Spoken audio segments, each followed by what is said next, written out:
আসসালামু আলাইকুম। আমার আপি এমন একটা জিনিস বানাইছে নুডলস দিয়া, আপনাদের দেখাচ্ছি। এই দেখেন, অসাধারণ অসাধারণ মজা। এবার আমি একটু খাবো।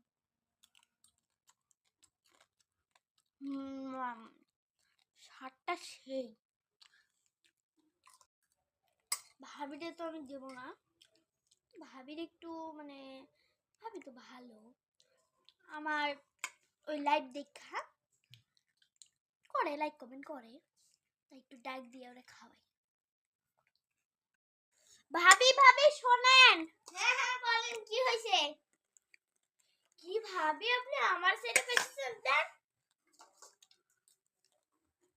সেই স্বাদ। ভাবির বোন এটা কি বানাইলো, আমি তো ফিদা হয়ে গেলাম। সেই স্বাদ। ভাবি কি কওয়া যাবে না, ভাবি এটা বলবে না আমার জিনিস খান কেন, বাবা বলা যাবে না।